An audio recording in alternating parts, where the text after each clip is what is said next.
तो आज हम स्टार्ट कर रहे हैं अपना इंटरफेरेंस के अंदर एक्सपेरिमेंटल पार्ट। तो इसके लिए पहले हम एक बार इंटरफेरेंस को डिफाइन करें कि दरअसल मतलब क्या है इंटरफेरेंस का। जो हम इंटरफेरेंस ऑफ लाइट वेव यहां पढ़ने वाले हैं, ठीक है, तो किसी भी वेव में हो सकता है। मैं इंटरफेरेंस ऑफ लाइट की बात कर रहा हूं। तो इंटरफेरेंस ऑफ लाइट का इतना सा मतलब है कि एक फिनोमेना में जो लाइट एनर्जी जिस तरह से बटनी थी वो रीडिस्ट्रीब्यूट होगी। कुछ जगह की एनर्जी उठ के दूसरी जगह पे चलेगी। जहां की एनर्जी उठी वहां तो मिनिमम इंटेंसिटी हो जाएगी और जहां एनर्जी गई वहां मैक्सिमम इंटेंसिटी हो जाएगी। यानी कि ये क्या है, this is the phenomena of redistribution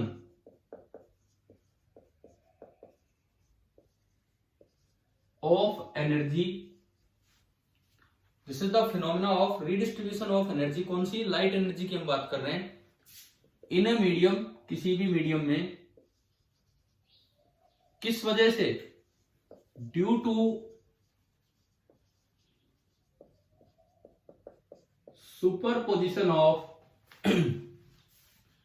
जो भी कोई वेव्स आ रही होंगी, लेकिन सोर्स कैसे होने चाहिए? कल हमने पढ़ा था कि ये तब पॉसिबल हो पाएगा जब वो सोर्स कैसे हैं? Coherent sources. कोहेरेंट सोर्सेज से अगर लाइट आ रही है तो एनर्जी एक जगह से उठ के दूसरी जगह डिस्ट्रीब्यूट हो जाती है। इस फिनोमेना को ही हम इंटरफेरेंस बोल देते हैं। कहीं पे कंस्ट्रक्टिव इंटरफेरेंस होगा जहां एनर्जी बाद में पहुंची है, और जहां से उठी है वहां डिस्ट्रक्टिव इंटरफेरेंस। ठीक है। अब अगर आपसे पूछा जाए क्या इंटरफेरेंस में एनर्जी कंजर्वेशन वैलिड होता है, बताओ यस और नो। कुछ जगह पे एनर्जी बढ़ गई है, कुछ जगह कम हो गई है, तो क्या एनर्जी कंजर्वेशन वैलिड है कि नहीं इंटरफेरेंस में? बोलो। yes, बिल्कुल है, और इसको हम इंटेंसिटी के एक्सप्रेशन से प्रूव भी कर सकते हैं। Principle of energy conservation is followed. अभी आज की क्लास में हम देख भी लेंगे कि कैसे इंटरफेरेंस में एनर्जी कंजर्वेशन वैलिड है, इस पे हम चलेंगे। अब इस चीज को समझने के लिए आज जो एक हिस्टोरिकल एक्सपेरिमेंट है जो हमारे सिलेबस में है वो हम स्टार्ट करते हैं।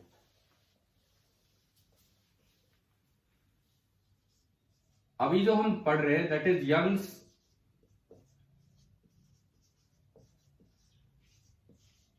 Double slit experiment. एक बड़ा इंपॉर्टेंट टॉपिक। देखो, इंटरफेरेंस करवाने के और कई अरेंजमेंट है। फ्रेस्नेल बाइप्रिज्म यूज करते हैं, लॉयड मिरर यूज करते हैं, लेकिन जो हमारे सिलेबस में जो मेनली जो टॉपिक है, हाँ अगर ये सीख गए ना तो फिर इससे वो सारे अरेंजमेंट्स में ही बदलाव है, कंडीशंस में बदलाव नहीं है, तो सब सेम ही है। तो यंग्स डबल स्लिट एक्सपेरिमेंट। मैं आपको यहां पे एक चीज ये बताऊं कि इंटरफेरेंस दो तरह का होता है। Interference by division of wave front end interference by division of amplitude. हमारे सिलेबस में जो इंटरफेरेंस है that is interference by division of wave front, हम वो वाला पढ़ रहे हैं। डिवीजन ऑफ एम्पलीट्यूड वाले का मैं लास्ट में आपको थोड़ा सा बताऊंगा। जैसे कई बार क्या होता है, जैसे एक लिक्विड है उसके ऊपर सोप फिल्म बनी हुई है, लिक्विड है उसके ऊपर सोप साबुन की लेयर बनी हुई है, क्या उसमें आपको सनलाइट के कलर्स दिख जाते हैं कि नहीं, बताओ? है ना? वो इंटरफेरेंस की वजह से ही होता है, डिस्पर्जन नहीं है, वो इंटरफेरेंस है। Interference due to division of amplitude होता है वो। तो कोई थ्योरेटिकल क्वेश्चन उस पर आ सकता है, इसलिए लास्ट में उसको इंटरफेरेंस के एंड में वो चीज कवर करेंगे। अभी जो हम स्टार्ट कर रहे हैं YDSC, एंड इन सभी टॉपिक्स में जो हम पढ़ रहे होंगे interference by division of wave front. Amplitude वाला नहीं, वेव फ्रंट डिवीजन वाला हम इंटरफेरेंस पढ़ते हैं। तो देखो, इनका अरेंजमेंट बड़ा साधारण सा था। इन्होंने एक मेन सोर्स माना, एक पिन होल था ये भी, और कुछ नहीं था। इसको मैं S से रिप्रेजेंट करूं, this is the main source. Suppose इसकी विड्थ है ए, सपोज इसकी विड्थ है ए, यहां से कुछ बी दूरी पे, यहां से कुछ बी दूरी पे एक डबल स्लिट अरेंजमेंट बनाई, एक ओपेक पोर्शन लेके उसको इसके अबाउट सिमेट्रिकली दो होल कर दिए, एक ऊपर और एक नीचे सिमेट्रिकली। अब सामने बाहर के लिए एक सोर्स का काम कर रहा है S1 और एक सोर्स का काम कर रहा है S2। This is double slit arrangement, DS मतलब double slit arrangement, symmetrically located है डबल स्लिट अरेंजमेंट। अच्छा, इन दोनों स्लिट्स के बीच की जो दूरी थी उसको सिंबल दिया गया स्मॉल d, जो स्टैंडर्ड सिंबल्स हैं वो मैं यूज कर रहा हूं, स्मॉल d। फिर सामने एक स्क्रीन ली गई जिसपे इंटरफेरेंस हमें ऑब्जर्व करना था, और इस डबल स्लिट अरेंजमेंट से जो स्क्रीन है, डबल स्लिट अरेंजमेंट से स्क्रीन की दूरी ली गई, उसको बोला गया कैपिटल D। ये अरेंजमेंट होता है यंग्स डबल स्लिट एक्सपेरिमेंट का अरेंजमेंट। अब इसमें ये जो दूरी है, मैं अप्रोक्सीमेट आइडिया दे रहा हूं, B is nearly 10 centimetre. B जो लिया गया है पीछे वाला, ये लगभग 10 सेंटीमीटर, लेकिन ये जो D लिया गया है, D this is nearly 2 metre, तो ये काफी ज्यादा था उसके मुकाबले। और ये स्मॉल d तो बहुत कम था, बहुत कम। ये जो स्मॉल d था, स्मॉल d S1 S2 के बीच की दूरी, दिस इज नियरली 0.5 मिलीमीटर। थोड़ा आइडिया होना चाहिए आपको कि ये डिस्टेंसेस लगभग कितनी ली गई थी, इसका कुछ आइडिया होना चाहिए। तो ये जो अरेंजमेंट है इसे बोलते हैं यंग्स डबल स्लिट अरेंजमेंट। अब मैं वेव फ्रंट की तरह नहीं दिखा रहा हूं, होगा क्या, यहां से ये पॉइंट सोर्स की तरह काम करेगा, तो यहां से कैसे वेव फ्रंट बन के चलेंगे। हाँ जी, ये पॉइंट सोर्स की तरह काम करेगा, तो यहां से कैसे वेव फ्रंट बन के चलेंगे, स्फेरिकल। समझ रहे हो, ये स्फेरिकल वेव फ्रंट जब आगे बढ़ेंगे तो अल्टीमेटली यहीं से वेव फ्रंट के दो हिस्से होंगे, एक ये पॉइंट सोर्स के रूप में बन जाएगा, इसके स्फेरिकल वेव फ्रंट चल पड़ेंगे, एक ये पॉइंट सोर्स के रूप में बन जाएगा, इसके स्फेरिकल वेव फ्रंट चल पड़ेंगे, और ये दोनों कोहेरेंट सोर्स होंगे क्योंकि एक ही लाइट को आपने दो हिस्सों में तोड़ा है। और ये चीज तो हमने कल के पूरे 1 घंटे में यही सीखा था कि कोहेरेंट सोर्स होते क्या हैं। तो अभी बताओ, ये interference by division of wave front क्या है, कैसे है, ये अरेंजमेंट समझ आया क्या नहीं आपको? सर एक बार फिर से बता दो। अभी तक तो केवल मैंने अरेंजमेंट बनाया, केवल अरेंजमेंट। एक मेन सोर्स लिया, सिंगल स्लिट होती है, उसके सामने सिमेट्रिकली लोकेट करके दो ये डबल स्लिट अरेंजमेंट रखा, और ज्यादा दूरी पर रख दी स्क्रीन, ये बहुत कम है, ये D तो और भी कम है, बहुत ही पास पास ये लिया हमने, और देन ये कैपिटल D।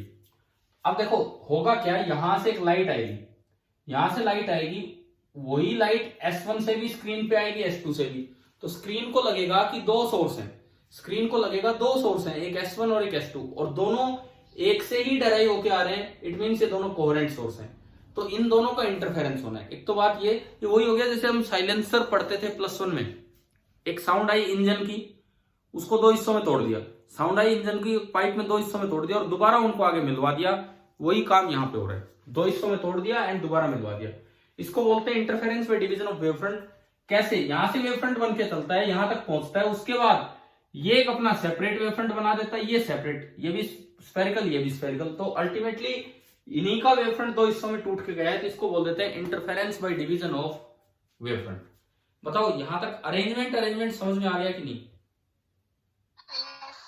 ये S1 S2 दो बड़े फाइन से स्लिट हैं, बहुत पतले से स्लिट्स हैं, और कुछ नहीं, पिन होल भी आप इसे बोल सकते हो, ठीक है।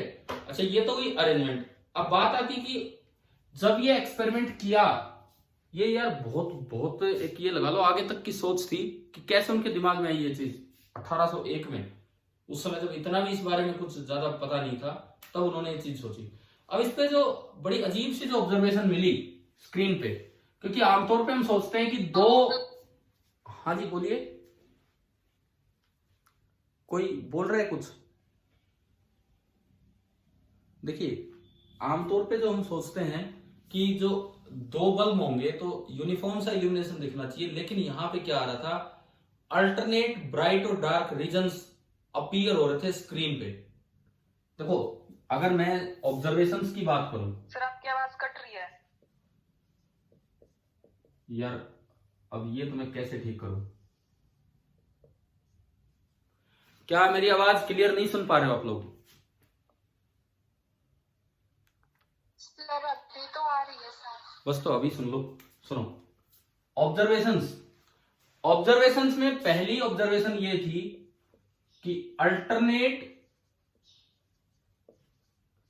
Dark and bright regions, alternate dark and bright regions with almost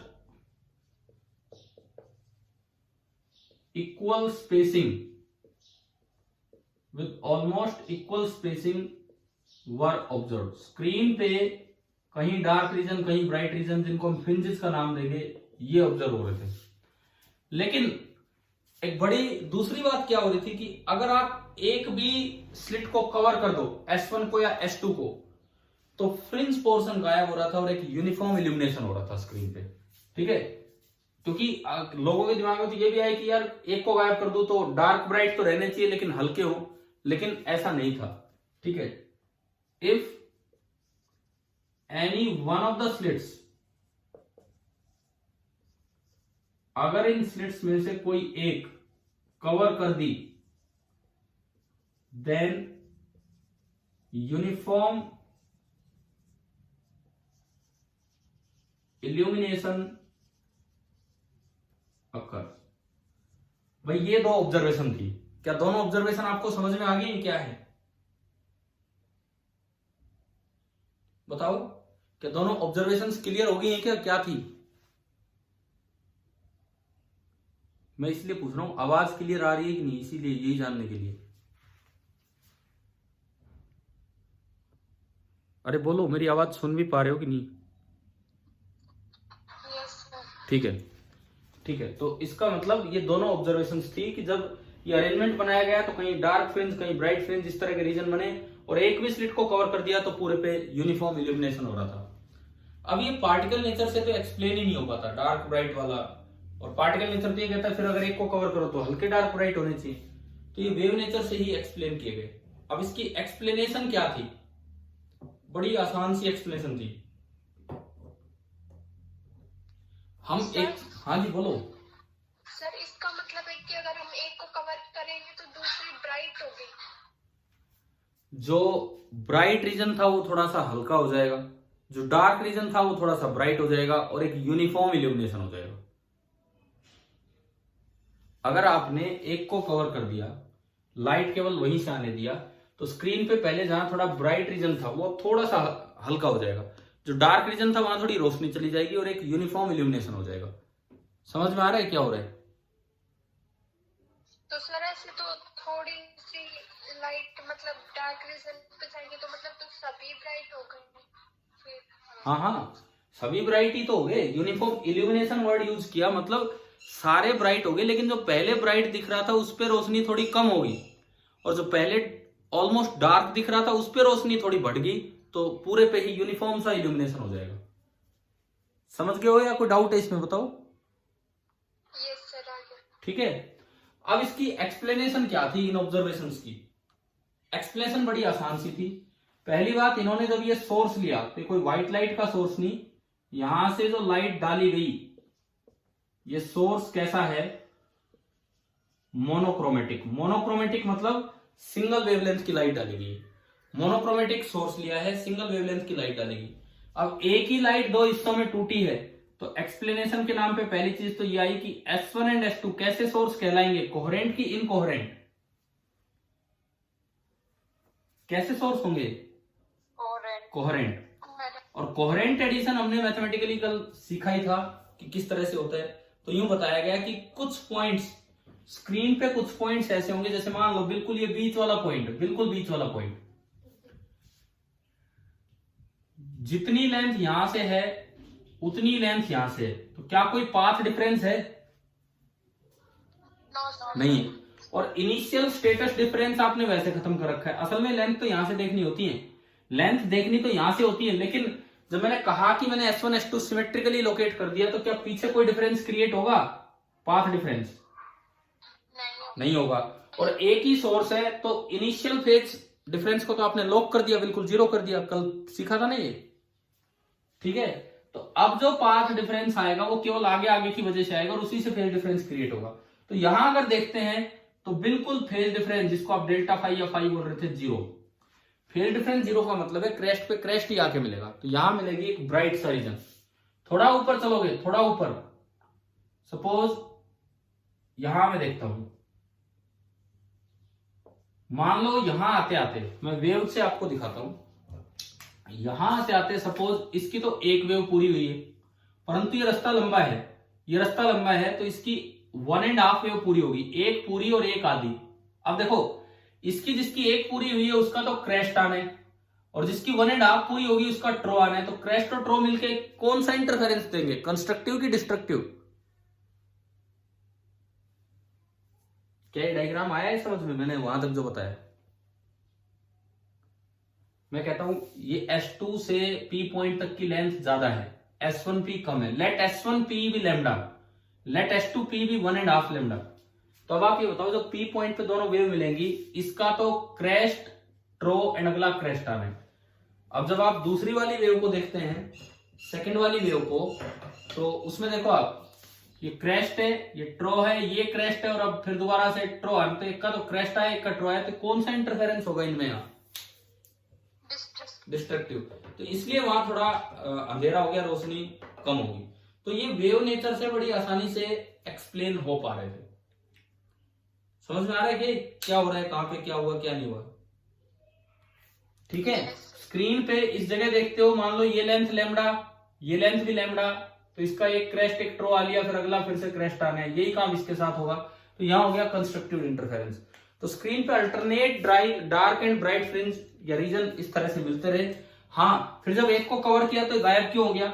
एक को कवर किया तो सुपरपोजिशन ही नहीं हुआ। भाई कम से कम दो वेव तो हो मिलने के लिए, तभी जाके तो कुछ कंस्ट्रक्टिव या डिस्ट्रक्टिव होगा। तो एक को कवर किया तो वही एक वेव हर जगह घूम रही है, तो इसलिए एक यूनिफॉर्म सा इल्यूमिनेशन हो गया। ये थी इसकी एक्सप्लेनेशन। अब हम इसमें निकालेंगे conditions for constructive interference and conditions for destructive interference. ये दो चीजें हम निकालेंगे। करें काम, स्टार्ट करें ना। अब ये मैं मिटा रहा हूं इस अरेंजमेंट को। ये आसान है, ये अरेंजमेंट, एक्सप्लेनेशन और कंडीशंस, बल्कि कल की क्लास में ज्यादा समझने का काम था। देखिए सबसे पहले हम देखें कंडीशंस फॉर कंस्ट्रक्टिव इंटरफेरेंस।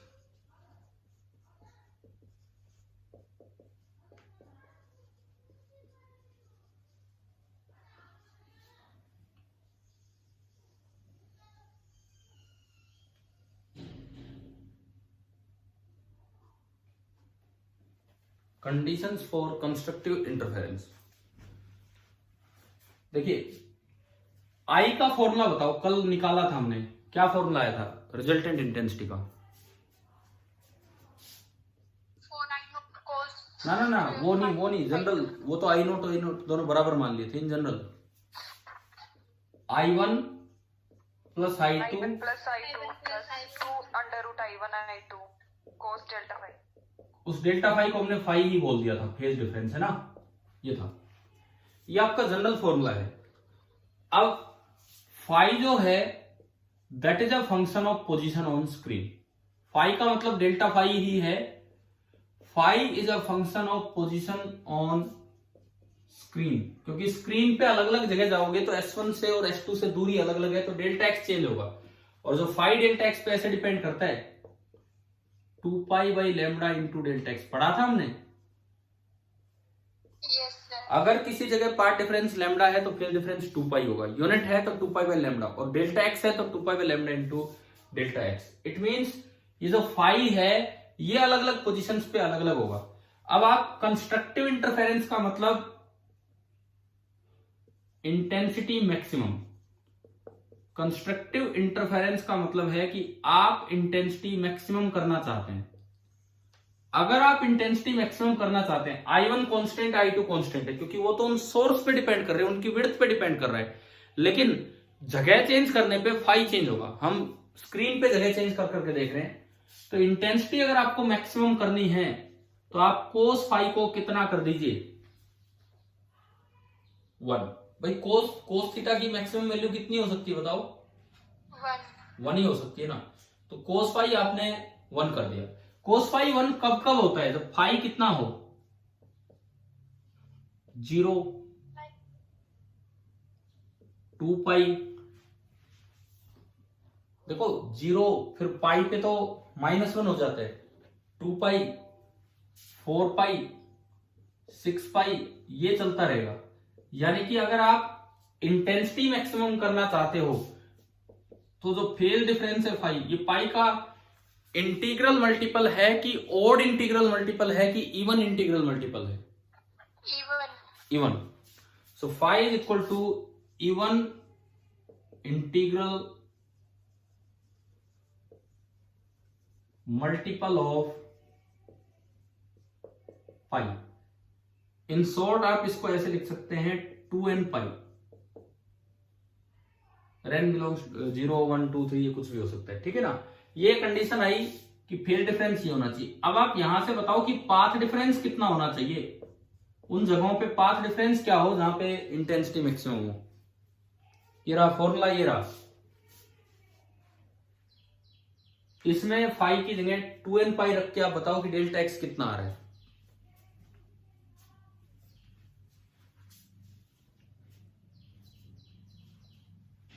चलो ऐसे मत बताओ, ऐसे मत बताओ, वैसे सोच लो।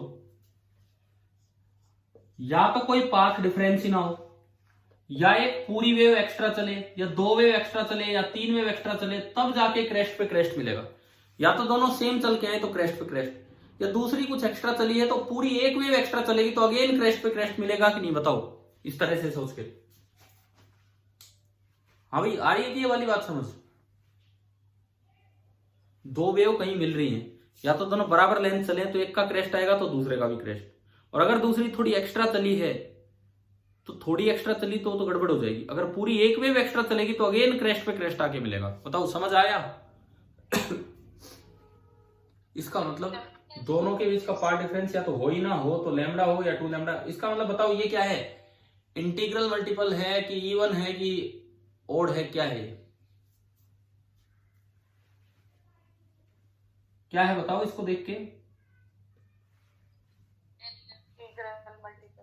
Integral multiple of full wavelength, क्योंकि आगे कंडीशन आएगी जिसमें हाफ वेवलेंथ भी आएगी डिस्ट्रक्टिव में। This is integral multiple of full wavelength. और इंटीग्रल मल्टीपल अगर है तो आप उसको n लैम्डा लिख सकते हो, बस खाली है। देखो इंटीग्रल मल्टीपल में n लिख दो, ओड तो 2n+1 लिख दो, और इवन तो 2n लिख दो, ठीक है। इंटीग्रल है तो n लिख दो, इवन है तो 2n लिख दो, और ओड है तो चाहे 2n+1 लिख दो और चाहे 2n-1 लिख दो, वो ओड मल्टीपल। अब मैं आपसे ये कह रहा था, ये जो आपका डेल्टा एक्स आया है, delta x is equal to n lambda, ये जो निकल के आया है, क्या ये डायरेक्ट यहां से आ रहा है क्या? ये बताओ आप, जो मैं पूछ रहा था आपसे। फाई की जगह जब आप 2n पाई रखेंगे इस फॉर्मूले में, तो 2 पाई से 2 पाई गया तो ओनली n बचेगा और लैम्डा ऊपर आएगा, तो आ गया नहीं वहां से, ठीक है। तो ये कंडीशन मुझे याद हो जानी चाहिए। कंस्ट्रक्टिव इंटरफेरेंस की कंडीशन है, या तो दोनों सेम लेंथ चल के जाएं, या दूसरी वेव पूरी एक एक्स्ट्रा चल के जाए, या 2 एक्स्ट्रा या 3 एक्स्ट्रा। समझ में आना बड़ा आसान है, तभी क्रेस्ट पे क्रेस्ट मिलेगा। यानी कि जो पाथ डिफरेंस है that is integral multiple of full wavelength. इसी की टर्म्स में अगर मैं फेज डिफरेंस की बात करूं तो एक वेव एक्स्ट्रा चली तो 2 पाई, 2 वेव एक्स्ट्रा चले तो 4 पाई, यानी कि जो फेज है वो 0, 2 पाई, 4 पाई, यानी कि इवन मल्टीपल ऑफ पाई होना चाहिए। मुझे लगता है दोनों कंडीशंस भी आपको समझ में आ गई होंगी, क्या मतलब है इनका। Yes sir. ठीक है। अब बात ये आती है कि इससे आई की वैल्यू क्या होगी। अब मैं इसमें अगर ये cos फाई 1 पुट करूं, अगर मैं इसमें cos फाई 1 पुट करूं तो आई मैक्स क्या बन रहा है, अब मैं उस पे आऊं तो देखो ये 1 हो गया। अगर ये 1 हो गया तो मैं इसको ऐसे लिख सकता हूं √i1 का स्क्वायर प्लस √i2 का square plus 2 times √i1 into √i2, और ये 1 है। ये क्या बन गया, ये आई मैक्स क्या निकल के आ गया, root I1 plus root I2 का होल स्क्वायर। फॉर्मूले निकल के आ रहे हैं छोटे छोटे आसान आसान। हाँ जी बोलो, ये पॉइंट क्लियर हुआ कि जब इंटरफेरेंस होगा तो जहां मैक्सिमम इंटेंसिटी मिलेगी वहां इंटेंसिटी इतनी होगी, under root I1 plus under root I2 का होल स्क्वायर। क्लियर है कि नहीं बताओ? ठीक है। Yes sir. और इसका स्पेशल केस जो कल भी हमने लास्ट में लिया था कि अगर मान लो I1 बराबर I2 बराबर I0 है तो आप इसमें दोनों I0 रख दो तो I max कितना आ गया बताओ? दोनों I0 रखे तो I max कितना आ गया? आई नोट कोस और I naught cos square by cos नहीं है इसमें आओ, इसमें I max की मैं बात कर रहा हूं।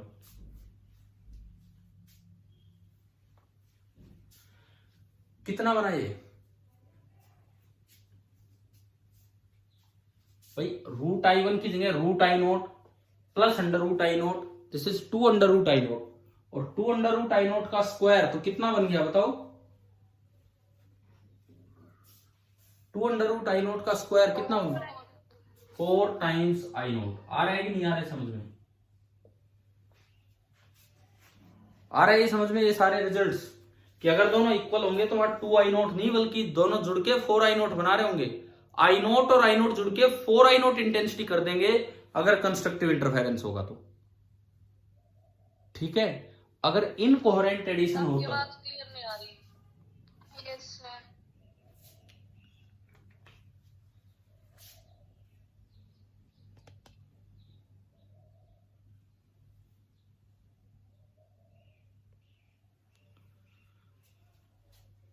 अभी बताओ, अभी कुछ क्लियर है?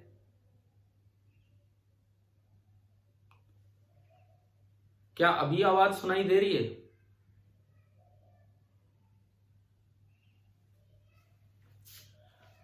क्या अभी मेरी आवाज सुनाई दे रही है आपको या नहीं? सर अब सुनाई दे रही है, पहले वाला रिपीट कर दो। ठीक है तो सुनो, मैंने ये बताया कि एक तो कंडीशंस बताई है। इंटेंसिटी मैक्सिमम की कंडीशन आई कि जो फेज डिफरेंस होगा that should be even multiple of pi, path difference should be integral multiple of full wavelength, I max निकल के आया root I1 plus root I2 का होल स्क्वायर। और स्पेशल केस अगर दोनों होल साइज बराबर हो, मतलब दोनों से इंटेंसिटी बराबर आए, I0 तो इसमें भी I0 रखा, इसमें भी I0, तो आई मैक्स कितना हो गया? Root I0 plus root I0, 2 root I0 का होल स्क्वायर मीन्स 4 I0। तो मैंने कहा कि अगर इंटरफेरेंस नहीं होता तो I0 प्लस I0 इंटेंसिटी मिलकर I0 ही बनाती, मतलब 2 I0 ही बनाती। लेकिन अगर कोहेरेंट सोर्स है तो I0 plus I0 constructive interference वाली जगह पे 2 I0 की जगह 4 I0 बना रही है। अब बताओ क्या ये समझ आ गया कि नहीं? क्या ये कंस्ट्रक्टिव इंटरफेरेंस वाला पॉइंट क्लियर हुआ आपको? ठीक है। तो देखिए अब हम अपने देखो मुझे लगता है इतनी दिक्कत तो नहीं हो रही होगी समझने में, आसानी से समझ आने चाहिए। तो हमारे जो रिजल्ट्स आए कंस्ट्रक्टिव इंटरफेरेंस के जो रिजल्ट्स निकल के आए वो देखिए आप। रिजल्ट्स इतने से हैं कंस्ट्रक्टिव इंटरफेरेंस के लिए। पहली बात, पाथ डिफरेंस कितना होना चाहिए? या तो 0 या लैम्डा या 2 lambda, that is integral multiple of full wavelength. दूसरी बात, जो फेज डिफरेंस है वो कितना होना चाहिए? या तो 0 या 2 पाई या 4 पाई या यूं कहे इवन मल्टीपल ऑफ पाई। तीसरी बात, जो आई मैक्स है, आई मैक्स वो होता है under root I1 plus under root I2 का होल स्क्वायर। और चौथी बात कि अगर I1 और I2, अगर I1 और I2 दोनों I0 हैं तो आपने इसमें पुट किया तो जो I मैक्स होगा 2 रूट I0 का होल स्क्वायर यानी कि 4 टाइम्स I0 बन गया। ये आपके रिजल्ट्स हैं फॉर कंस्ट्रक्टिव इंटरफेरेंस। शायद आगे होंगे समझ, है ना? चलूं मैं आगे। Yes sir. अब बात करते हैं कि डिस्ट्रक्टिव इंटरफेरेंस कहां कहां मिलेगा, उसकी क्या कंडीशंस होंगी और उसके क्या रिजल्ट्स होंगे। डिस्ट्रक्टिव इंटरफेरेंस का मतलब है कि आपको इंटेंसिटी मिनिमम करनी है। अब आप स्क्रीन पे अलग अलग जगह जाओगे तो ना तो I1 चेंज होगा ना I2। I1 I2 तो उन स्लिट होल्स पे डिपेंड करता है, I1 I2 चेंज नहीं होगा, लेकिन cos फाई चेंज होगा। तो I मिनिमम कब होगा? जब cos फाई मिनिमम हो। और cos फाई की मिनिमम वैल्यू कितनी होती है बताओ? -1। कब होती है -1? देखो cos थीटा, आप ये दिमाग में रखा करो, ये डायग्राम 0 π/2 पाई 3 π/2। cos थीटा यहाँ 1 होता है, यहाँ 0 होता है, 0 के नीचे 0 और 1 के इधर -1। अब cos थीटा -1 इस बाउंड्री पे है, इस पे, तो अब 2 π घूमते रहो घूमते रहो घूमते रहो, पाई में 2 जोड़ा 3 पाई में 2 जोड़ा 5 पाई, यानी कि cos फाई -1 कब होगा? जब फेज डिफरेंस या तो पाई हो या 3 पाई हो या 5 पाई हो या इस तरह से चले। आ गया समझ? ठीक है। ये कैसा मल्टीपल है? इंटीग्रल या ओड या इवन? पाई का odd. This is odd multiple of pi. मैं लिख देता हूं यहां पहले, odd integral multiple of pi, यानी कि आप इसको लिख सकते हैं 2n+1 इंटू पाई या 2n-1 इंटू पाई। अगर 2n+1 लिखो तो n 0 से स्टार्ट कर लो, और 2n-1 लिखो तो n 1 से स्टार्ट कर लो, बात एक ही है। ये आ गया। अब मैं पाथ की बात करूं, पाथ डिफरेंस की, डेल्टा एक्स कितना होना चाहिए? अब वैसे सोचो, वैसे डिस्ट्रक्टिव करवाना है। मैंने एक डायग्राम बनाया था, एक की एक वेव आए तो एक की 1.5 आएगी तो डिस्ट्रक्टिव होगा। एक लैम्डा चल के आए, एक लैम्डा प्लस λ/2, तो पाथ डिफरेंस कितना होगा? λ/2 हुआ ना, तो दैट इज λ/2। उससे अगला बनाओगे तो 3 λ/2, उससे अगला बनाओगे तो 5 λ/2। तो एक तो ये लैम्डा नहीं, λ/2 का मल्टीपल आ रहा है, और ओड आ रहा है कि इवन आ रहा है? This is odd multiple of half wavelength. This is odd multiple of half wavelength. और अगर आप इसको लिखना चाहें, ओड मतलब 2n+1 और λ/2। एक बार चेक करो, क्या इससे ये डायरेक्ट फॉर्मूले से आता है क्या? हमने एक फॉर्मूला पढ़ा था, फाई बराबर 2π/λ इंटू डेल्टा एक्स, पढ़ा था ये, है ना? इसमें फाई रखा 2n+1 इंटू पाई, तो 2n+1 into pi is equal to 2π/λ into delta x. अब देखो पाई से पाई कैंसिल हो गया, तो डेल्टा एक्स कितना आ रहा है? λ/2 इधर आएगा मल्टीप्लाई होने, ये 2/λ इधर बन गया λ/2, तो ये आ गया कि नहीं आया? ठीक है। अब बात करें कि इसकी इंटेंसिटी की, आई मिनिमम कितना होगा? अगर मैं आई मिनिमम की बात करूं, आई मिनिमम, तो उसके लिए आप cos फाई -1 रख दो, I1 को लिख लो √I1 का होल स्क्वायर, I2 को लिख लो √I2 का होल स्क्वायर, और ये -1 रखोगे तो ये बनेगा 2 टाइम्स √I1 इंटू √I2। क्या बन गया आई मिनिमम यहां से?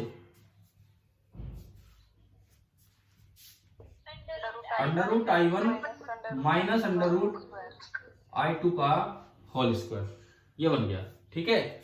और स्पेशल केस, वही स्पेशल केस जिसमें I1 बराबर I2 बराबर I0 था, तो उसमें अगर आप दोनों को इक्वल रखते हो तो आई मिनिमम कितना हो जाएगा? 0। क्लियर हो गया ना? यहां पे आई मिनिमम हो जाएगा 0। तो अब इसके भी रिजल्ट्स अगर मैं बिल्कुल इसी तरह से लिखूं, डिस्ट्रक्टिव इंटरफेरेंस के रिजल्ट्स, तो देखिए डिस्ट्रक्टिव इंटरफेरेंस के जो रिजल्ट्स हैं, ये तो थे कंस्ट्रक्टिव के।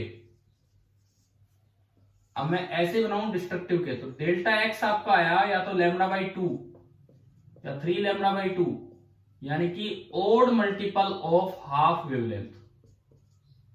फेज डिफरेंस आया या तो पाई या 3 पाई या 5 पाई, यानी कि odd multiple of pi.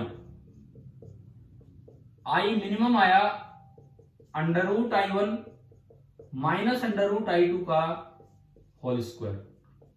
And special case अगर लेते हो, जब दोनों को बराबर ले लिया, तो आई मिनिमम कितना आ रहा है? 0। अभी बताओ ये दोनों का कंपैरिजन हुआ है, क्या आपको ये दोनों पॉइंट समझ आ गए कि नहीं? Yes sir. ठीक है। अच्छा, यही दोनों चीजें बड़ी आसानी से फेजर मेथड से भी आती है।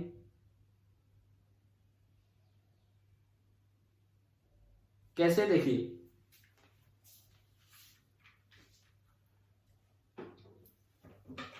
फेजर मेथड से भी बड़ी आसानी से चीजें आती है।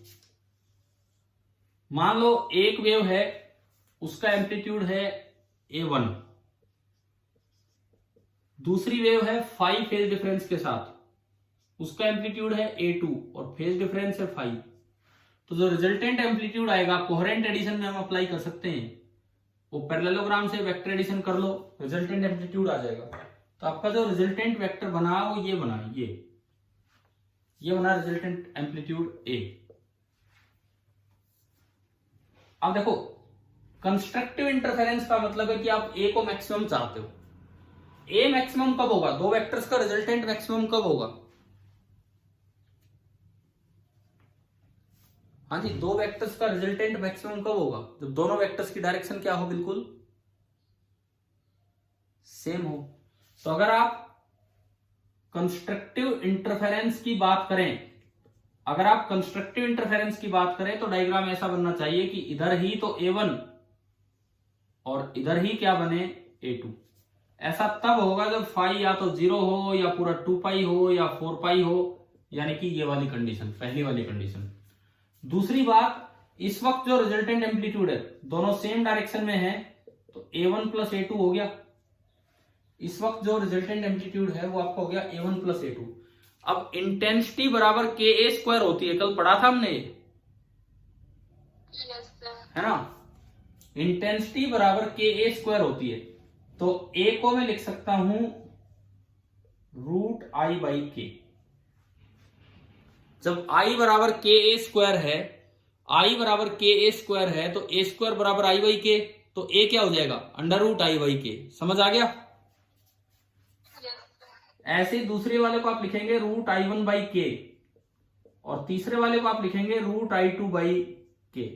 रूट K कॉमन आ गया और ये बचा √I बराबर √I1 plus √I2, squaring both the sides, तो I बराबर आ गया √I1 प्लस √I2 का होल स्क्वायर। यही आपका कंस्ट्रक्टिव इंटरफेरेंस में फॉर्मूला है। मतलब आप फेजर मेथड से भी ये फॉर्मूला ला सकते हो। समझ आ गया ना कंस्ट्रक्टिव इंटरफेरेंस वाली बात? ठीक है।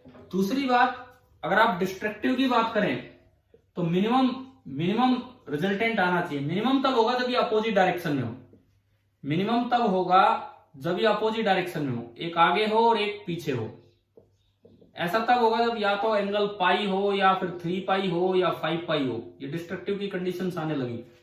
और इस वक्त रिजल्टेंट एम्पलीट्यूड होगा A1 माइनस A2, बड़े में छोटा घटाना है। तो ये आपका ये हो गया, ये आपका ये हो गया एंड ये आपका ये हो गया और ये वहां पे लिखा हुआ। अभी आप बताओ क्या फेजर मेथड से सारे फॉर्मूले आ गए समझ? ठीक है, क्लियर है ना सभी को?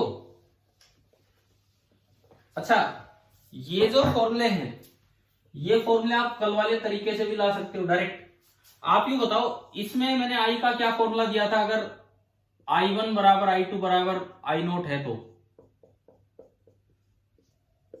इससे I क्या निकल के आया था? 4I0 इंटू, बताओ, cos square 5/2। cos स्क्वायर 5/2 यह आया था। एक cos स्क्वायर कभी नेगेटिव नहीं होता। एक cos स्क्वायर की मिनिमम वैल्यू 0 होगी और मैक्सिमम तो 1 होगी, क्योंकि 1 का स्क्वायर भी 1 तक ही जाता है। तो अगर मैं इसकी बात करूं तो इसकी मिनिमम वैल्यू तो 0 है और इसकी मैक्सिमम वैल्यू 1 है। तो जब आप 0 पुट करेंगे तो I मिनिमम कितना आ गया? 0 आ गया। और जब आप 1 पुट करेंगे तो I मैक्सिमम कितना आ गया? 4I0। तो समझ में आ गया ना? ये रिजल्ट्स यहां से भी आ जाते हैं इस तरीके से। ठीक है, तो ये इसमें YDSC में अलग अलग एक्सप्लेनेशन थी। और अगर I मिनिमम बिल्कुल 0 है तो उसे परफेक्टली डार्क बैंड बोल देते हैं, परफेक्टली डार्क बैंड। अच्छा, इस चीज को अगर ग्राफिकली दिखाया जाए, लेट I1 बराबर I2 वाला मैं ग्राफ बना रहा हूं कि कैसे डिस्ट्रीब्यूशन हुआ होगा। Let I1 is equal to I2 is equal to I0, ये है स्क्रीन पे, ये है स्क्रीन, ये मैंने स्क्रीन दिखाई और ये वो सेंटर पॉइंट है S1 S2 के बिल्कुल सामने बीच वाला पॉइंट, और इधर मैं इंटेंसिटी दिखा रहा हूं। तो बिल्कुल सामने बना था मैक्सिमम, मैक्सिमम पे इंटेंसिटी होगी 4I0 और हर एक मैक्सिमम पे इंटेंसिटी 4I0 होगी और मिनिमम पे इंटेंसिटी होगी दोनों साइड 0। ये स्क्रीन यूं दिखा दी ग्राफ में, वैसे वो सामने वाली स्क्रीन है। तो ये ग्राफ ना ऐसा आएगा, क्योंकि इस केस में इंटेंसिटी का फॉर्मूला बना 4I0, तो उसका एम्पलीट्यूड हो गया इंटू कोस स्क्वायर ऑफ 5/2। अब कोस स्क्वायर कभी नेगेटिव होता नहीं है, तो कोस स्क्वायर का जो ग्राफ है वो ऐसा बनेगा, ऐसा। समझ गए कैसे ग्राफ चलेगा ये? इंटेंसिटी वेरिएशन, ये मैक्सिमम पॉइंट, फिर साइड में अंधेरा हो गया मिनिमम, फिर साइड में अगेन मैक्सिमम, और अल्टरनेट मैक्सिमम मिनिमम स्क्रीन पे नजर आएंगे।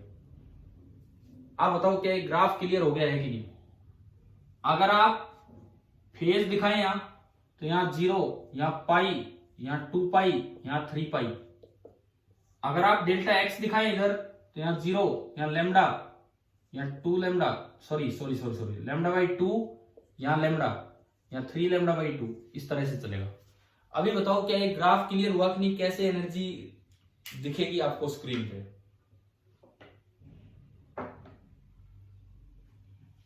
हाँ भी बोलिए, ये इंटेंसिटी का वेरिएशन स्क्रीन पे कैसा होगा, कि क्लियर हो गया है कि नहीं?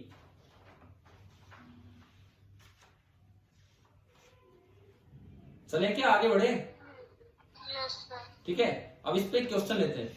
मुझे लगता है आज की क्लास में ना अभी तक बड़ा आसान आसान सा पार्ट गया है, बिकॉज इतनी भी दिक्कत नहीं है इसको समझने में। कंस्ट्रक्टिव और डिस्ट्रक्टिव आसानी, फिजिकली भी आसान है, मैथमेटिकली भी आसान है ये पार्ट। अब एक दो क्वेश्चंस लेते हैं। जैसे मान लो पहला सवाल,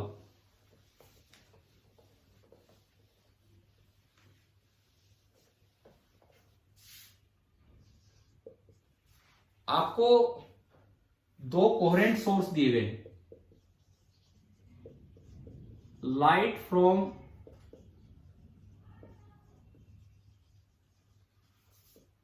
to coherent sources.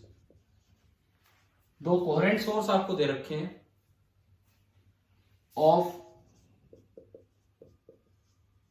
Intensity ratio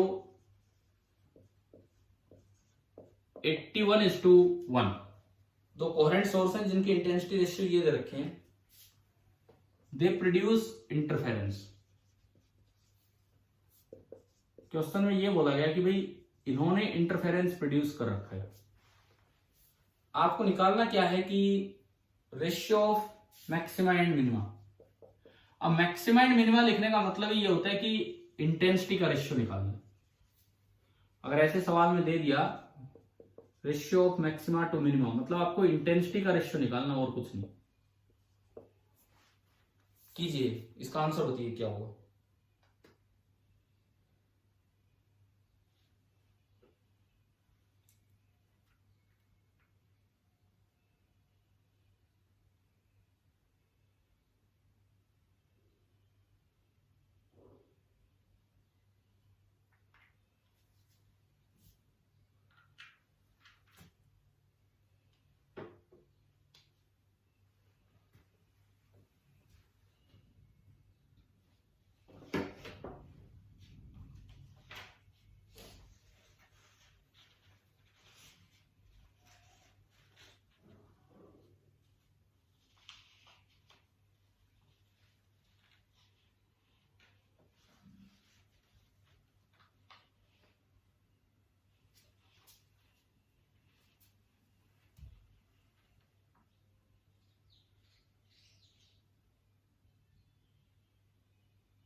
क्या होगा, नहीं हो रहा क्या?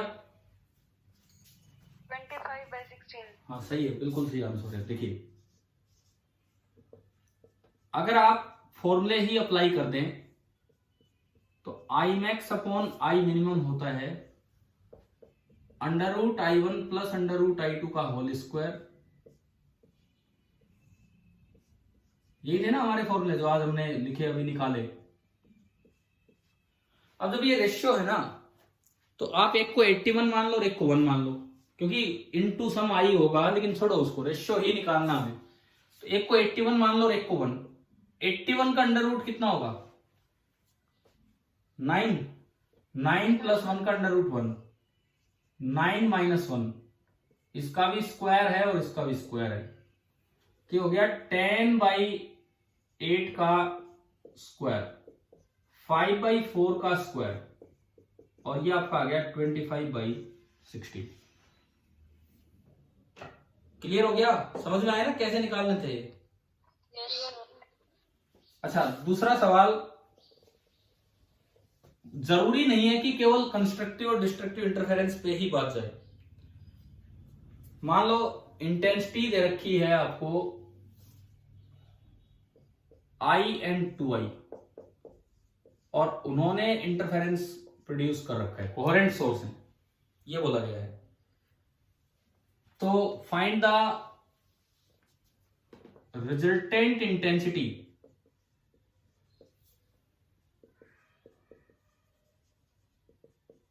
at a place where phase difference is 60 degree. ये करो।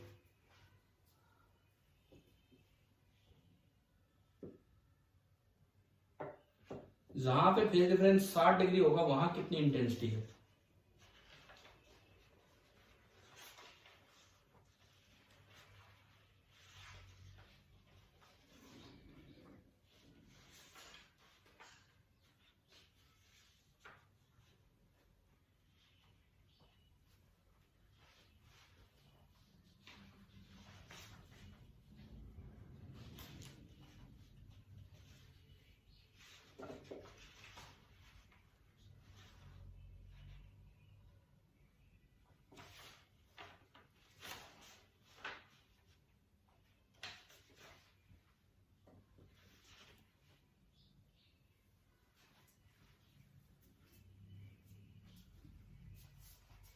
फॉर्मूला ही तो लगाना होगा इसमें, समझ रहे हो ना आप? भाई जो रिजल्टेंट इंटेंसिटी, कोहेरेंट बोला है, कोहेरेंट, क्या फॉर्मूला है बताओ रिजल्टेंट इंटेंसिटी का? I1 plus I2 plus 2 times √I1 √I2 into cos of phase difference, और कोस 60 डिग्री कितना होता है? 1/2। आ गया ना समझ कैसे किया है? 2 से 2 कैंसिल, तो ये हो गया 3I प्लस √2 और एक I बाहर आएगा, तो ये आपका बना 3 प्लस √2 इंटू I। क्लियर है? सीधे सीधे फॉर्मूले लग रहे हैं डायरेक्ट, आसानी से। ठीक है, अब अगर यहां पे मान लो कोहेरेंट की जगह इनकोहेरेंट हो, तो कोहेरेंट की जगह अगर इनकोहेरेंट हो तो क्या होगा? हाँ, इनकोहेरेंट में इंटरफेरेंस टर्म ही खत्म हो जाती है और ये आंसर आके बैठ जाएगा। ठीक है, अब यहां पे मैं एक टर्म आपके लिए डिफाइन कर रहा हूं।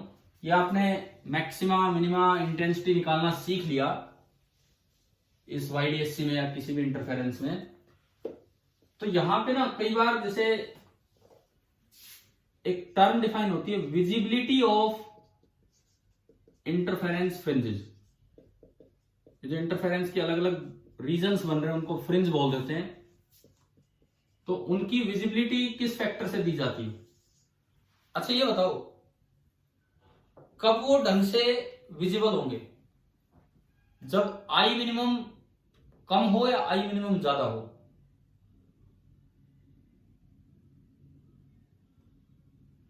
जब आई मिनिमम कम हो या आई मिनिमम ज्यादा हो। कब कॉन्ट्रास्ट आप कर पाओगे, अलग अलग देख पाओगे कि हाँ यहां इंटरफेरेंस हुआ है? बताओ, आई मिनिमम कम हो या आई मिनिमम ज्यादा हो।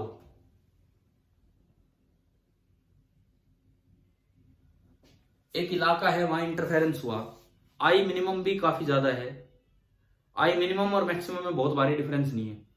एक इलाका है जहां इंटरफेरेंस हुआ वहां बिल्कुल आई मिनिमम 0 है, तो अंधेरा अलग से दिख रहा है। तो बताओ कौन सा इंटरफेरेंस बेटर विजिबल है, कौन सा इंटरफेरेंस बेटर विजिबल है? जहां पे मैक्सिमम और मिनिमम के बीच का गैप, हाँ गैप ज्यादा हो, जहां पे आई मिनिमम बिल्कुल टेंड्स टू 0 हो रहा हो, तो वो इंटरफेरेंस ज्यादा विजिबल है। तो ये जो टर्म डिफाइन होती है, पैरामीटर है एक विजिबिलिटी। विजिबिलिटी किस तरह से डिफाइन होती है? I max minus I minimum upon I max plus I minimum. अगर किसी सवाल में विजिबिलिटी पूछ ली जाए तो इसका मतलब आपसे वो ये पूछने वाला है। अब इसमें देखो, ये जो विजिबिलिटी है ना, ये जो विजिबिलिटी है ये 0 से और 1 तक रहेगी। कोई इंटरफेरेंस ही नहीं हुआ, कोई इंटरफेरेंस ही नहीं हुआ, तो वहां पे आई मैक्स और आई मिनिमम बराबर होंगे क्योंकि यूनिफॉर्म इल्यूमिनेशन है। अगर दोनों बराबर होंगे तो ऊपर नॉन जीरो, ऊपर 0 नीचे नॉन जीरो, तो वैल्यू कितनी आ गई? 0। यानी कि विजिबिलिटी 0 का मतलब है कि कोई इंटरफेरेंस हुआ ही नहीं है, मैक्सिमम मिनिमम में कोई डिफरेंस ही नहीं है। बताओ आ गया समझ ये वाला पॉइंट? सर फिर से बताना। अगर इंटरफेरेंस ही नहीं हुआ तो स्क्रीन पे यूनिफॉर्म इल्यूमिनेशन होता है, यानी कि जितना आई मैक्सिमम है उतना ही आई मिनिमम होगा। समझ गए हो? इनकोहेरेंट सोर्स जब होते हैं तो जितना आई मैक्स है उतना ही आई मिनिमम, दोनों को इक्वल रखोगे तो ऊपर तो 0 नीचे non zero, 0 upon non zero 0 होता है। यानी कि अगर विजिबिलिटी 0 है इट मींस कोई इंटरफेरेंस नहीं हुआ, यूनिफॉर्म इल्यूमिनेशन। ठीक है? और अगर बिल्कुल अंधेरा हो रहा है, मिनिमम वाली जगह पे बिल्कुल अंधेरा हो रहा है, तो आई मिनिमम 0 कर दिया, आई मैक्स मिनिमम यहां भी 0, तो I max upon I max. Visibility की मैक्सिमम वैल्यू कब है, कितनी है? 1 है। कब होगी? जब मैक्सिमम कंट्रास्ट हो, मतलब आप अच्छे से पता लगा पा रहे हैं कि हाँ यहां अंधेरा है और यहां रोशनी है। ये तब है जब आई मिनिमम 0 है, और ये तब है जब यहां पे यूनिफॉर्म इल्यूमिनेशन, और ये तब है जब आई मिनिमम 0 है और आई मैक्सिमम नॉन 0 है। तो आप बताओ विजिबिलिटी टर्म क्लियर होगी है कि नहीं? विजिबिलिटी क्या होती है? ठीक है? आप इसको और भी आगे बढ़ा सकते हो इस फॉर्मूले को। आई मैक्स हमने पढ़ा, आज ही पढ़ा, क्या फॉर्मूला होता है आई मैक्स का? √I1 प्लस √I2 का होल स्क्वायर। यह आपका होता है √I1 माइनस √I2 का whole square divided by, again नीचे यही √I1 प्लस √I2 का whole square plus √I1 minus √I2 का होल स्क्वायर। ये आपका बना। अगर आप इसको सिंप्लीफाई करेंगे तो ऊपर देखो स्क्वायर स्क्वायर स्क्वायर स्क्वायर कटेंगे, तो बचेगा 2 टाइम्स 2 इसमें शायद 4 टाइम्स √I1 √I2। एक बार बताओ न्यूमरेटर में यही बच रहा है क्या? इसको देख के बताओ क्या न्यूमरेटर में यही बचा कि नहीं? देखो a square plus b square plus 2ab, a square plus b square minus 2ab, a square b square से a square b square cut गया, 2ab और 2ab जुड़ के 4ab हो गया, यानी कि 4 इंटू √I1 इंटू √I2। ठीक है? और नीचे बचेगा a square plus b square plus 2ab plus a square plus b square minus 2ab, 2ab से 2ab कटेगा, तो 2 times a square I1 plus 2 times b square I2, मैंने 2 कॉमन ले लिया और ये आपका ये आ गया। ठीक है? इट मींस क्या ये समझ में आ रहा है क्या बना ये देखो ये 2 विजिबिलिटी आ रही है 2 times √I1 I2 upon I1 plus I2। 2 times under root I1 I2 upon I1 plus I2। Clear हो रहा है किस तरह से? मैंने क्या किया, I2 स्क्वायर से ऊपर नीचे डिवाइड कर दिया, I2 स्क्वायर से। तो विजिबिलिटी का फाइनल फॉर्मूला देखो क्या बन रहा है। I2 स्क्वायर से जब ऊपर डिवाइड करोगे,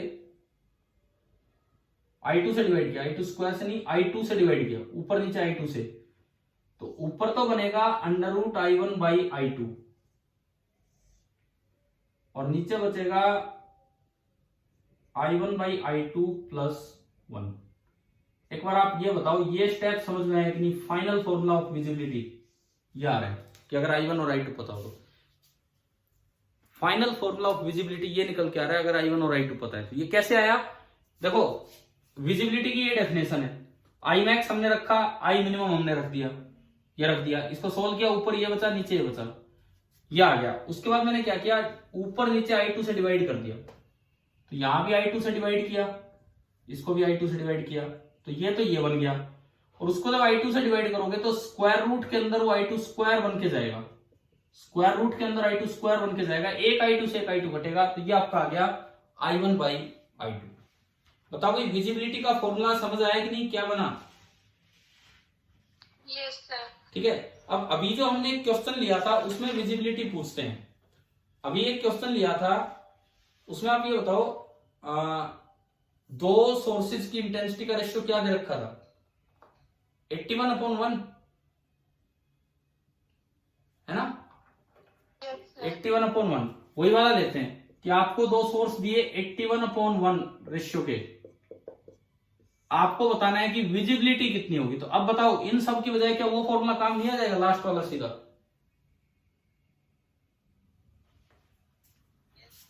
तो लगाओ formula, 2 times under root I1 by I2 है 81 divided by I1 by I2 81 plus 1 82, 2 से कटा 41, तो यह आपका आया 9/41। तो उस क्वेश्चन में अगर विजिबिलिटी पूछी जाए फ्रिंजेस की तो विजिबिलिटी बोली जाएगी 9/41।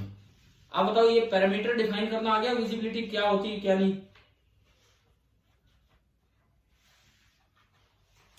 हाँ जी भाई बोलो, क्लियर है ना ये? देखो, आज की क्लास में अभी तक भी बड़े आसान आसान कॉन्सेप्ट चल रहे हैं, कोई कॉन्सेप्चुअली कोई टफ कॉन्सेप्ट गया ही नहीं है। कंस्ट्रक्टिव डिस्ट्रक्टिव सब मैथमेटिकली आसानी से समझ में आते हैं, कल के मुकाबले तो बड़ी आसान क्लास है। विजिबिलिटी, अब आपने टर्म ही नहीं पढ़ी तो आपके लिए मुश्किल है, टर्म पढ़ रखी है तो बड़ा आसान है। और अगर वो फॉर्मूला याद ना रहे तो ये याद रखो, फिर आप इससे निकालोगे, बात तो एक ही है, चाहे आप इससे निकालो चाहे उससे निकालो। ठीक है, पीछे हमने क्वेश्चन किया उसमें I max upon I minimum, इसी सवाल में 25/16 आया था। I max upon I minimum आपने जब सोल्व किया, क्या वो 25/16 आया था क्या आंसर? तो ये लगा लो कि ये आपने अगर ये सोल्व कर रखा है तो आप डायरेक्ट ये भी लगा सकते हो। एक को 25 मान लो, एक को 16, 25 माइनस 16 कितना होता है? 9। 25 प्लस 16 कितना होता है? 41। तो इंटरफेरेंस के किसी भी क्वेश्चन में विजिबिलिटी पूछी जा सकती है, तो वो आपको कैलकुलेट करनी आनी चाहिए कि भाई विजिबिलिटी कैसे निकालते हैं। बताओ क्लियर हो गया है कि नहीं? ठीक है, अब देखो सुनो, ये जो स्क्रीन पे हमने देखा कि मैक्सिमम और मिनिमम है, आप इसको वेव बना के बड़ी आसानी से चेक कर सकते हो, वेव बना के बहुत आसानी से चेक कर सकते हो। जैसे मान लो ये स्क्रीन है, ये बोला कि भाई ये तो है सेंट्रल मैक्सिमम। सेंट्रल मैक्सिमम वहां होता है जहां फेज डिफरेंस बिल्कुल 0 होता है। इससे ऊपर है first order maximum. First order maximum वहां होता है जहां फेज डिफरेंस 2π हो जाता है। बीच में होता है first order minimum. First order minimum वहां होता है जहां पे फेज डिफरेंस पाई हो जाता है। इसी तरह नीचे होते हैं। सेंट्रल मैक्सिमम बिल्कुल इसके बीच में है, ये इक्वी डिस्टेंट थे, S1 ऊपर S2 नीचे, और ये इक्विडिस्टेंट थे पीछे से भी, S से भी, ये था। आप वेव बना के भी इस चीज को बड़ी आसानी से समझ सकते हो। वेव बना के कैसे? मान लीजिए मुझे फर्स्ट ऑर्डर मैक्सिमम समझाना है।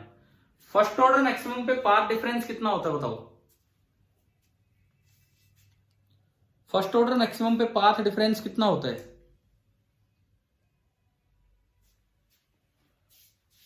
अगर फेज डिफरेंस 2 पाई है तो वहां पाथ डिफरेंस कितना होगा?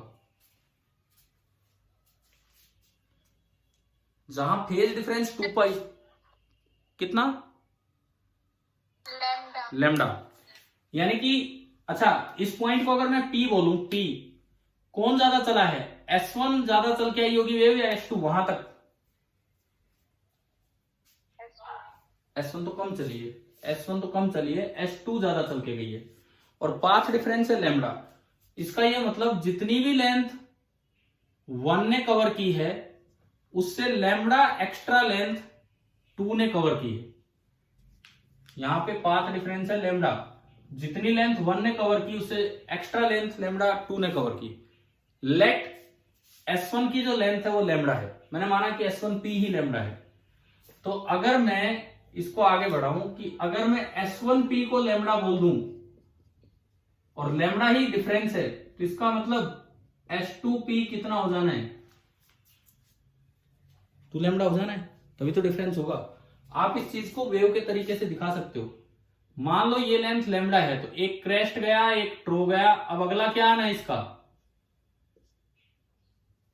क्रेस्ट ही तो आना है। तो ये डिफरेंस है 2 लैम्डा, ये डिस्टेंस है 2 लैम्डा। 2 लैम्डा मतलब एक कंप्लीट, 2 कंप्लीट, और अब इसका भी क्या आना है? दूसरे का भी। भाई एक क्रेस्ट आ चुका है, एक ट्रो आ चुका है, फिर एक क्रेस्ट आ चुका है, फिर एक ट्रो आ चुका है, तो इसका भी क्रेस्ट आना है। तो क्रेस्ट पे क्रेस्ट ही आके मिल रहे हैं, तो पक्की बात है कि वहां पे कंस्ट्रक्टिव इंटरफेरेंस ही होगा। बताओ ये वाले डायग्राम समझ आ रहे हैं ना? कभी बनाने पड़ जाए बोर्ड एग्जाम में तो। अभी बोलिए, क्लियर हुआ? कि जैसे यूं आ जाए कि आप दिखाओ कि फर्स्ट ऑर्डर मैक्सिमम पे इंटरफेरेंस कंस्ट्रक्टिव होगा, तो आप इस तरह से अपनी वेव बना के दिखा सकते हैं। समझ आया कि नहीं आया बोलो? Yes sir. ठीक है। अब इसमें एक और चीज, ये जो हम डिस्टेंस ले रहे हैं, मतलब डेल्टा एक्स ले रहे हैं, ये ज्योमेट्रिकल पाथ लेंथ है या ऑप्टिकल पाथ लेंथ है? ये भी एक बात आ जाती है कई बार।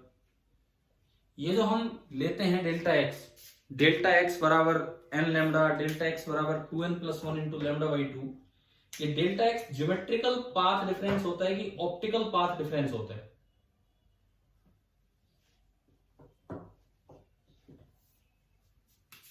क्या सर?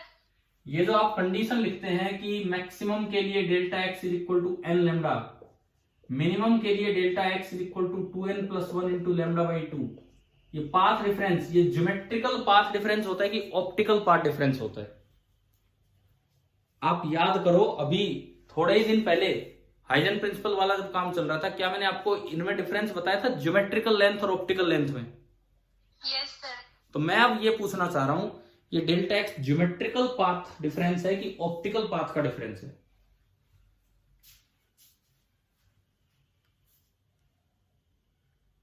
ये जो डेल्टा एक्स हम यहां लिख के चल रहे हैं, ज्योमेट्रिकल पाथ डिफरेंस है कि ऑप्टिकल पाथ डिफरेंस है? ऑप्टिकल। ऑप्टिकल।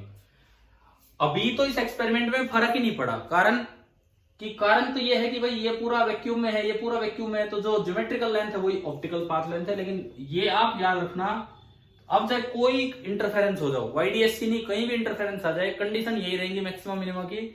अगर डेल्टा एक्स आप मान लें ऑप्टिकल पाथ डिफरेंस, ये बात आप ध्यान से समझो, कोई भी इंटरफेरेंस आ जाए, लॉयड मिरर आ जाए, फ्रेस्नेल बाइप्रिज्म आ जाए, कुछ आ जाए, अगर डेल्टा एक्स आप ऑप्टिकल पाथ डिफरेंस ले रहे हो तो डेल्टा एक्स एन लैम्डा हमेशा आपको देगा कंस्ट्रक्टिव इंटरफेरेंस, और delta x 2n + 1 lambda by 2 आपको देगा डिस्ट्रक्टिव इंटरफेरेंस हमेशा। लेकिन कई बार क्या होता है, बच्चे डेल्टा एक्स को ज्योमेट्रिकल पार्ट डिफरेंस ले लेते हैं, तो फिर उससे क्या होता है, अलग अलग अरेंजमेंट में अलग अलग कंडीशन याद करनी पड़ती है। भाई ज्योमेट्रिकल पार्ट डिफरेंस इतना है तो कहीं पे ये डिस्ट्रक्टिव बन जाएगा, ये कंस्ट्रक्टिव। लेकिन आप एक चीज दिमाग में रखिए, अगर आपको ऑप्टिकल पाथ लिखना आता है, मीडियम में वेव चली तो भी ऑप्टिकल पाथ लिखना आता है, तो वहां पे ना आप बस एक बार वो लिख लो और उसके बाद सेम कंडीशन है, चाहे अरेंजमेंट कैसा भी हो, हर बार जो कंडीशन है वो ये कि ये लग जानी। ठीक है, तो इंटरफेरेंस का जो बड़ा बेसिक सा रूल है ना, वो आज हमने डेराइव किया है, उससे हम आगे बढ़ेंगे। अभी चलो मैं आगे बढ़ूंगा इसके बाद।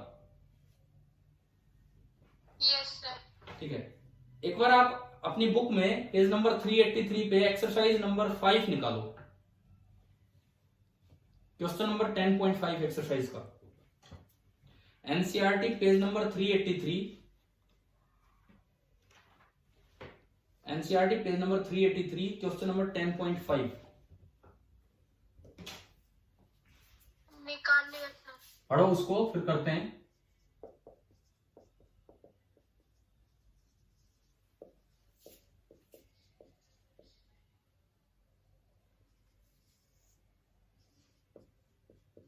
पढ़ भी लिया हो तो एक बार ट्राई भी कीजिए।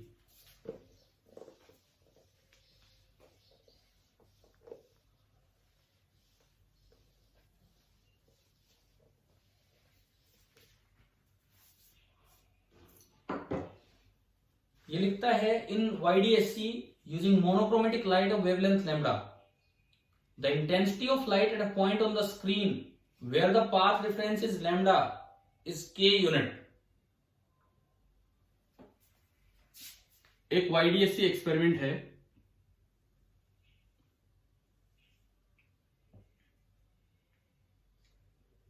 ये अरेंजमेंट आपका बना, बिल्कुल बीच में आपका जो ये सिमेट्रिकल अरेंजमेंट है उसमें बिल्कुल बीच में आपका होता है सेंट्रल मैक्सिमम। मान लो, देखो आप क्वेश्चन में एज्यूम कर सकते हैं ऐसे न्यूमेरिकल्स में, कोई फर्क नहीं पड़ेगा कि आप इनका होल अलग मानो या सेम मानो। होल सेम माना तो मैं मान के चल रहा हूं कि लेट होल का साइज सेम मानते तो I1 बराबर I2 बराबर I0। हमने I1 और I2 दोनों की वैल्यू बिल्कुल I0 मान ली, ये मान ली। ठीक है, तो ये लिखता है the intensity of light at a point where the path difference is lambda is K unit. आप ये बताओ लैम्डा पाथ रेफरेंस कौन से पॉइंट पे होता है, मैक्सिमम पे कि मिनिमम पे?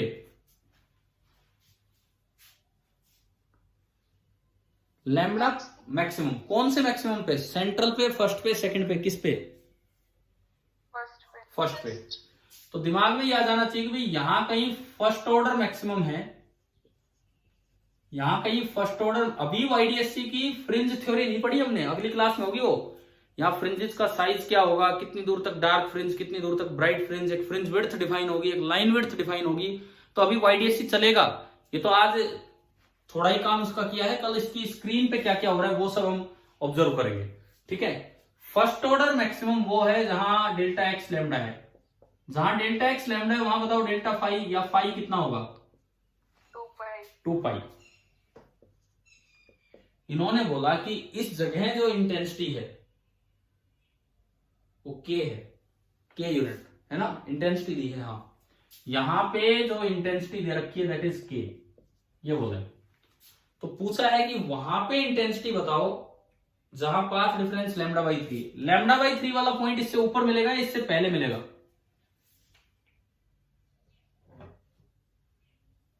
लैम्डा बाई 3 पाथ रेफरेंस वाला पॉइंट इससे ऊपर मिलेगा, इससे पहले? देखो इस जगह पाथ डिफरेंस कितना है? 0। यहां कितना है? लैम्डा। तो जैसे जैसे ऊपर जा रहे हो पाथ डिफरेंस बढ़ता जा रहा है 0 से लैम्डा, तो लैम्डा बाई 3 कहीं ना कहीं इसके बीच में होगा। इसका मतलब ये कोई पॉइंट है जहां पे पाथ डिफरेंस आपको दिया है लैम्डा बाई 3। पाथ डिफरेंस से निकाला करो फेज डिफरेंस, नहीं तो सवाल ही नहीं होगा। अगर पाथ डिफरेंस लैम्डा बाई 3 है तो फेज डिफरेंस कितना होगा ये बताओ? 2 पाई बाई 3। देखो लैम्डा होता तो 2 पाई, यूनिट होता तो 2 पाई बाई लैम्डा, और अभी है लैम्डा बाई 3, तो जो फेज डिफरेंस है सही बताया था आपने बिल्कुल, 2 pi by lambda into lambda by 3, यानी कि यहां जो फेज डिफरेंस है दैट इज 2 पाई बाई 3। ये हो गया। अब अगर वहां इंटेंसिटी के है तो यहां इंटेंसिटी कितनी होगी आई डैश, ये बताना था। तो ऐसे सवाल में आप एज्यूम कर लो, ये कोई फर्क नहीं पड़ेगा, नहीं एज्यूम करोगे तब भी हो जाना, कैलकुलेशन में दिक्कत होगी। एज्यूम कर लो ये। अब बताओ यहां पे पहली बार यहां लगाओ ये फॉर्मूला। अगर दोनों इक्वल होते हैं तो इंटेंसिटी का जनरल फॉर्मूला क्या होता है, 4I0 into cos square of 5/2। ठीक है, मैं एक पॉइंट को नाम दे रहा हूं ए और एक पॉइंट को नाम दे रहा हूं बी। तो मैंने एट ए लगाया, एट ए ये फॉर्मूला लगाया ए पे इंटेंसिटी क्वेश्चन में दी है के, तो आई की जगह आपने रख दिया के बराबर 4I0 into cos square of 5/2। 5 है 2 पाई, तो 5/2 कितना होगा, 5 2 पाई है तो 5/2 पाई हो जाएगा। ठीक है, कोस पाई कितना होता है, कोस पाई कितना होता है -1 का स्क्वायर, यानी कि पहले से आपको इक्वेशन मिली k बराबर 4I0। ठीक है, अब आप यही इक्वेशन लगाओ एट बी, यही इक्वेशन आप लगाओ एट बी, तो वहां इंटेंसिटी मैंने बोल दी आई डैश, मुझे चाहिए आई डैश बराबर 4I0 into cos square of 5/2। जब 5 है 2 पाई/3 तो 5/2 कितना होगा, अगर 5 2 पाई/3 है तो 5/2 कितना होगा, यहां पे 5/3 है ना, आ गया समझ। कोस 5/3 मतलब कोस 60 डिग्री, कोस 60 डिग्री कितना होता है 1/2। हाँ, तो ये हो गया 4I0 बाई 1/2 का स्क्वायर, तो 4, और 4I0 मुझे नहीं चाहिए, मुझे के की टर्म्स में I0 चाहिए, तो आप इक्वेशन 1 का यूज कर लो, यूजिंग इक्वेशन नंबर 1। हाँ जी, 4I0 की जगह में क्या लिख सकता हूं के, तो मुझे जो इंटेंसिटी मिल गई वो सीधी आई k/4 यूनिट उसमें लिखा था, यूनिट हम भी लिखते हैं। चलो ये बताओ, ये YDSC में ये इंटेंसिटी वाला फॉर्मूला कैसे यूज करना है, क्या ये समझ आया कि नहीं आया? ठीक है, चाहे इक्वल इंटेंसिटी हो चाहे अनइक्वल इंटेंसिटी हो, दोनों में आपको ये अप्लाई करना आना चाहिए। अच्छा, अगर मैं I1 बराबर I2 I0 मान लिया तो इसमें विजिबिलिटी कितनी है बताओ, विजिबिलिटी बताइए कि इसमें कितनी है।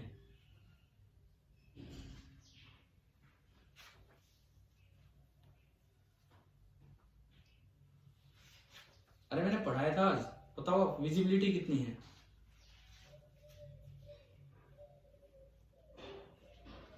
जीरो या 1, बस ये पूछ रहा हूं मैं। ये बताया था ना कि अगर 1, हाँ बिल्कुल 1, अगर ये दोनों बराबर हो तो आई मिनिमम 0 होगा, आई मैक्सिमम 4I0 होगा, तो विजिबिलिटी 1 होगी, और ये बेस्ट कॉन्ट्रास्ट अवेलेबल है। ठीक है, अब देखो इसके बाद जो अगला जो हमारा काम है वो है कि हमें स्क्रीन के ऊपर जाके स्टडी करना है कि भाई स्क्रीन पे कितनी दूरी तक मैक्सिमम वाला वो चल रहा है, कितनी दूरी तक मिनिमम वाला वो पॉइंट चल रहा है। मींस इसकी थ्योरेटिकल स्टडी हमें करनी होगी कि स्क्रीन पे मैक्सिमम वाली जो फ्रिंज है उसकी विड्थ क्या है, मिनिमम वाली जो फ्रिंज है उसकी विड्थ क्या है। एक फ्रिंज की विड्थ को हम लाइन विड्थ बोलेंगे, एक और टर्म डिफाइन होगी फ्रिंज विड्थ, वो अलग है। फ्रिंज विड्थ का मतलब होता है दो कंसेक्यूटिव मैक्सिमा के बीच का सेपरेशन, या दो कंसेक्यूटिव मिनिमा के बीच का सेपरेशन, वो हम पढ़ेंगे फ्रिंज विड्थ क्या है। इनके एक्सप्रेशंस लेके आएंगे। अभी तो ये मतलब YDSC में जो पूरा थ्योरेटिकल काम है, थ्योरेटिकल तो क्या मैथमेटिकल काम है, वो बचा हुआ है अभी, इसकी फ्रिंजेस की स्टडी करना।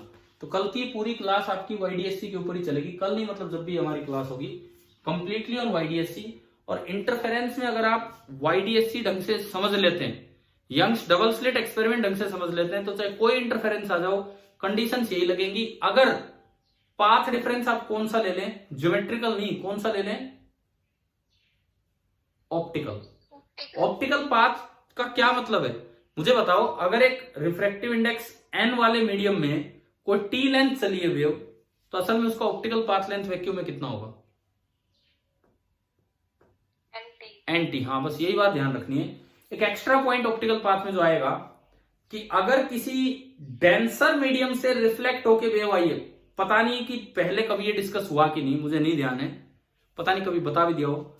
ऑप्टिकल पाथ में दूसरी बात ये आएगी कि जब भी एक डेंसर मीडियम जैसे मिरर से रिफ्लेक्ट होके चली तो वहां में दिख नहीं रहा, लेकिन वहां एक एक्स्ट्रा लेंथ λ/2 का ऐड करना पड़ता है ऑप्टिकली, स्टोक्स लॉ बोलते हैं। क्या आया है कि ये पॉइंट कभी? बताओ, क्या हमने पीछे इतनी ऑप्टिक्स गई है, क्या कहीं पे पॉइंट डिस्कस हुआ है कभी भी या नहीं हुआ है?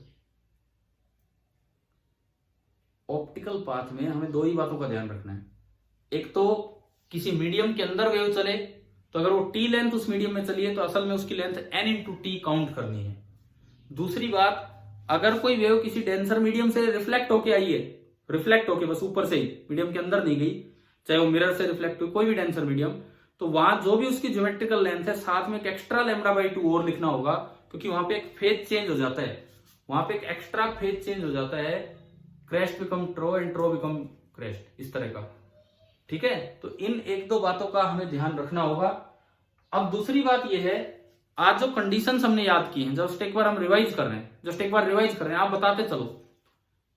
इंटेंसिटी का जनरल फॉर्मूला बताओ, बिना कॉपी में देख के बोलना। इंटेंसिटी का जनरल फॉर्मूला I बराबर, अगर कोहेरेंट एडिशन है तो I1 प्लस I2, बोलो यार आप बोलो, प्लस हाँ plus 2√I1 I2 cos phi. और अगर इनकोहेरेंट एडिशन है तो हर जगह I1 प्लस I2। दूसरी बात, अभी एक चीज और पढ़ रहे होंगे, ऐसा नहीं कि आप बीच में सोचे बस ये पॉइंट्स होने लगे, एक चीज और अभी पढ़ रहे हैं इन्हीं के बारे में। दूसरी बात, अगर दोनों का इंटेंसिटी सेम है दोनों सोर्सेज की, तो रिजल्टेंट इंटेंसिटी का फॉर्मूला क्या है हमारे पास? I is equal to 4I0 into cos square of 5/2। ठीक है।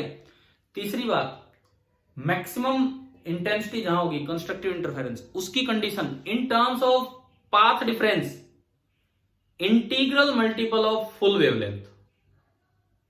ठीक है, integral multiple of full wavelength यह है। In terms of phase difference even multiple of pi. अगर डिस्ट्रक्टिव इंटरफेरेंस कहीं होगा तो in terms of path difference कितना आया था बताओ डिस्ट्रक्टिव इंटरफेरेंस पे? Odd multiple of half wavelength, odd multiple of half wavelength. और अगर फेज डिफरेंस की बात करूं तो ओड मल्टीपल ऑफ पाई, है ना? आ गया समझ? दूसरी बात, आई मैक्स और I minimum. I max √I1 plus √I2 का होल स्क्वायर या 4I0। I minimum √I1 minus √I2 का होल स्क्वायर या 0। ग्राफ भी बनाया, विजिबिलिटी भी टर्म डिफाइन की, इन पे क्वेश्चंस भी लिए। क्या आज इंटेंसिटी से रिलेटेड बातें समझ आ गई हैं कि नहीं? ठीक है। अब एक सवाल आ जाता है कई बार कि आप ये दिखाओ कि कैसे इसमें एनर्जी कंजर्वेशन वैलिड है, कैसे इसमें एनर्जी कंजर्वेशन वैलिड है। मतलब इंटेंसिटी जो है, इंटेंसिटी एनर्जी को रिप्रेजेंट करती है। इंटेंसिटी जो है वो फाई का फंक्शन है। इंटेंसिटी अगर फाई का फंक्शन नहीं होता क्या तब, और अब जो एवरेज इंटेंसिटी है क्या दोनों सेम है? इस तरह से ये पूछ लिया जाता है। तो ये हम इस क्लास का लास्ट पॉइंट देख रहे होंगे। मैंने आज शुरू में बोला था ना कि आज की क्लास में हम कर रहे होंगे कि कैसे एनर्जी कंजर्वेशन को फॉलो कर रहे हैं, तो वही हम देख रहे हैं। सुनो, वैसे अब ये बताओ, YDSC कुछ अलग तो था ही नहीं, कल जो पढ़ा वही आसानी से आगे बढ़ रहा था। समझ में आ गया पूरा यहां तक? ठीक है। अभी कल की थ्योरी पती है YDSC की पूरी, स्क्रीन पे क्या होगा वो सब देखो। इंटरफेरेंस कैसे एनर्जी कंजर्वेशन को फॉलो कर रहा है ये देखिए। अगर कोई इंटरफेरेंस नहीं हुआ होता तो I बराबर होता I1 plus I2, that is constant. This is independent of phi.